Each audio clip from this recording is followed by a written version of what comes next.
Hello and welcome to Hamer Reviews. My name is Christopher Hamer and today I am doing a bit of a headphone comparison between three of some of the best true wireless noise cancelling in-ear headphones that you can buy today. All of these have been released this year and have pretty similar specifications, however the price does differ. So first off, we've got the Bose QuietComfort Earbuds. These cost £250, and if I just open up this rather large, admittedly, charging case, I'll give you a quick look at the earbuds. They are a bit of a different design. They're like oval, and when they fit in your ears, they're sort of sitting downwards. So this is the Bose QuietComfort Earbuds. Interesting little design there from Bose. That is our first contender at £250. Second is the Sony WF-1000XM4s. This is the latest in their W1000 series of headphones. This is WF, so that denotes the in-ear versus WX, which is their on-ear. The WF-1000XM3s I thought were really interesting headphones, although I didn't actually own them, I only tried them a couple of times. But these are an altogether different design. They are updated in every way possible, have a nice small sleek charging case, have a sort of bubble-like design, which I think is quite nice. And when they fit in your ears, they are fairly inobtrusive. They aren't too big, unlike the Bose. They're quite a nice design. So yeah, that's our second contender, the Sony WF-1000XM4s, also costing £250. Last but not least, we have the Bose Wilkins PI7s. This is the latest and greatest in headphones from Bose Wilkins. They have a very small design, more reminiscent of the WF-1000XM4s, but even smaller than those. Sit in your ears really nicely, not too obtrusive. And these cost quite a lot more than the others as I drop them at £350. So a bit of a mix.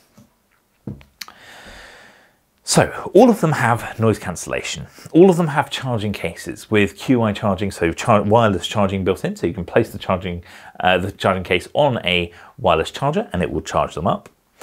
All of them have fairly decent battery life, so you'll get 24 hours total in combination with the case and the earphones for all of them, pretty much. However, the Bose Wilkins PI7 only get 4.5 hours. Next, you get the Bose QuietComfort Earbuds, which get 6 hours, and you then have the Sony WF-1000XM4s, which get 8 hours. So very different battery life across all of them. All of them can sort of handle high quality audio, so they are designed for high quality sound. Specifically, the Bose Wilkins have Qualcomm aptX Adaptive, which allows them to handle 24-bit lossless audio. The Sonys are high-res audio wireless certified and use their various technologies to both upscale low-quality music and handle high-quality lossless tracks. So that's great from Sony. Bose don't really talk about it in the same way that Sony and Bose Wilkins does, but I think that these can handle high-quality audio from what I could work out as well. So they have the various kind of technologies required. All of them have touch-sensitive controls. So with the Bose, you actually have a combination of push-button controls and slider controls for volume, which is nice. The rest of them just have push-button controls. It is worth noting that you can customize the controls to a certain extent in the various companion apps. All of these have companion apps that you can use to customize how the earphones react to your touch, what the various controls do, and allow you to change settings such as noise cancellation. As we sort of head into controls usage, what they're like to use, I do want to call out one thing, which is Bose Wilkins doesn't have an EQ built into their app, so you can't customize how the headphones react. When I asked them about this on Twitter, they said they didn't feel you needed to because all sort of apps have EQ settings, so you can change it in there. So that's true. For instance, Apple Music, you can choose between various different EQs, but you can't create your own custom EQ in the settings menu. I think that's to a detriment of the headphones, but we'll get on to maybe how that impacts the headphones a bit later on. Both the Bose and the Sonys have full EQ settings that you can change. All of these have noise cancellation, and all of them have various levels of adaptive noise cancellation. So Bose is probably best known for noise cancellation, to be honest with you, and yeah, it's very good. I can't really argue with it. You have a transparency mode, which you can change various levels of. You can change how much noise cancellation you want. You can change how much pass-through, so it's noise from around you want. And they also have quite a cool feature where I think they call it adaptive sound or something like that, which basically, regardless of the volume of the music, it will change the EQ of the headphones to give you the best sound quality possible. Also has 4 microphones to give you great sound quality whilst making calls, though we are going to have a test of that later. Then onto the Sonys. So Sony again has an app with all those different features, also has 360 reality audio where it sort of analyzes the shape of your ear to change the sound. Also gives you changes to adaptive sound, so the noise around you and how much background noise you let in. You can change the noise cancellation, you can change all the EQ settings, all the kind of good stuff you'd expect from Sony. You can also switch on and off that the music upscaling I was talking about, so that's good. Then on Bose and Wilkins, so you get a little bit less control, as I said. You don't have those EQ settings, but you do get access to the noise cancellation, so you can turn it on and off or make it adaptive, and you can change the levels of transparency, so the amount of sound you're letting in too. But probably the least amount of control out of the 3 headphones we have here. But before we get into sound quality, I just want to quickly address some of the competitors. So there are obviously loads of other headphones that you might want to consider. The Apple AirPods Pros, which are getting on a bit and I think are due a refresh. The Sennheiser, Momentum, True Wireless 2s, some of the Panasonic, I think the RZ series. There's quite a lot to choose from. But the thing is, for me, at the moment, these 3 are the ones that you're going to want to think about if you're in the market for headphones today. So let's talk about sound quality. That's the most important thing, isn't it?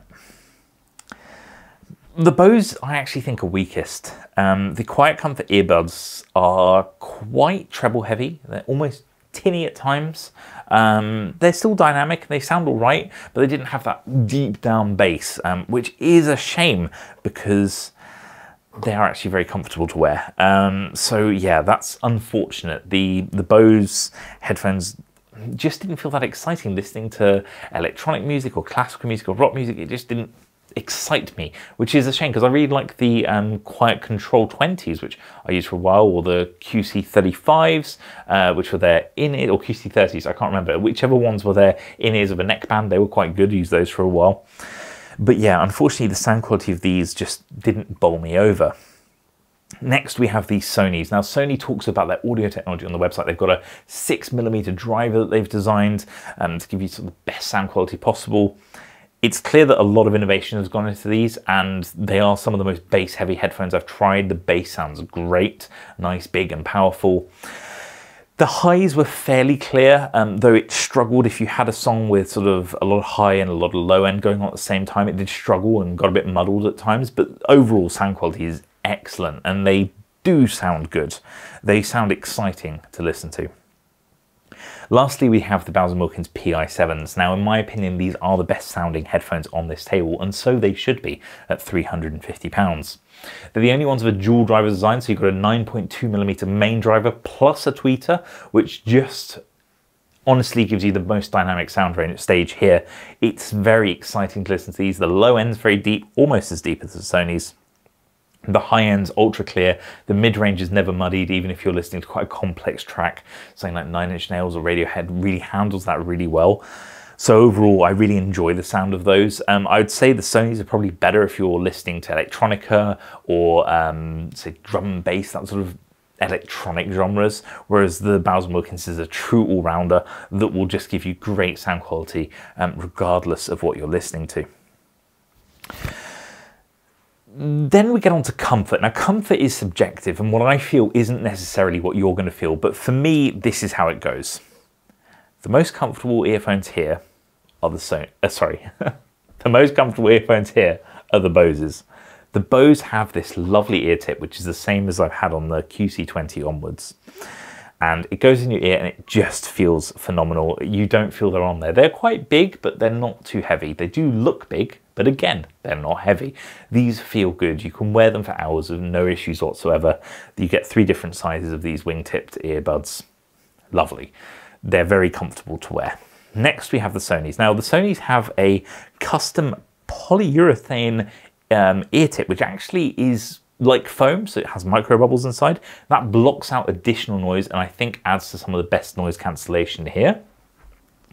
And if I put them in my ears, I think you can tell they're not as obtrusive as the Boses. You don't notice them as much. I think you can get away with them a little bit more in terms of people not noticing them as much. They feel good in the ears, and for the first hour or so of wearing them, they're absolutely fine. In fact, up to 2 hours, and they're quite comfortable. Beyond that, though, I begin to struggle. I begin to get discomfort in the top of my ear, and that's a real shame, because if not, I would probably swap them out for the PI7s and use them as my daily noise-cancelling headphones. But unfortunately, after a couple of hours, I just don't have that level of comfort. Which, again, such a shame. I really like the headphones. I think for £250, they're great value, but they just don't have the comfort that I need. Noise cancellation in those is excellent. I think it's pretty much the best at this table. So in some circumstances, they beat the Bose, which is, well, it's surprising, let's be honest. It's very good. The comfort just isn't there.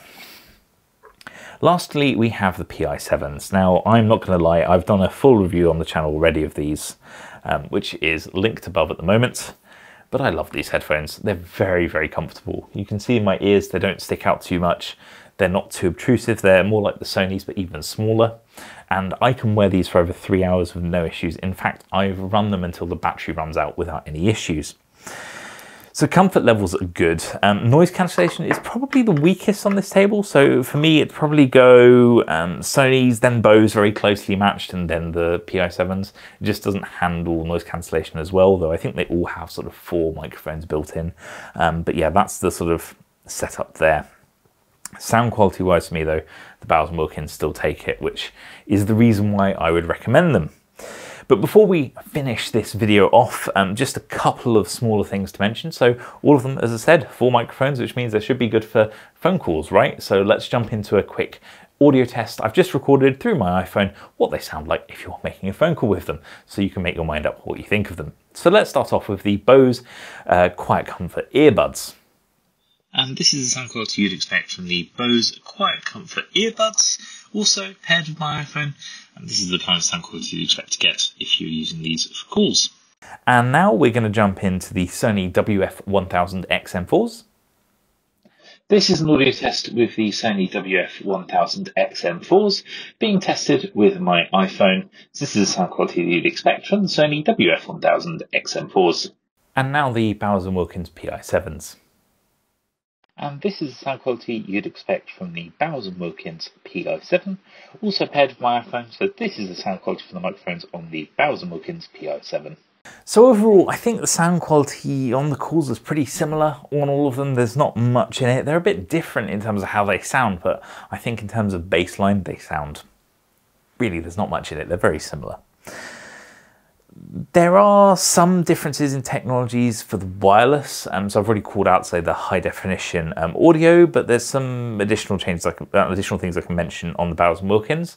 So the charging case of the PI7s actually can act as a transmitter, so you can actually get a 3.5mm to USB-C cable on the box with the headphones, and if you plug that into any audio source, for instance, a CD player, mini disc player, whatever it is you want to, LP player, you can actually stream the music wirelessly to the earbuds. So your source, your music source, doesn't have to have Bluetooth. This charging case will handle that for you, which I think is a really cool touch.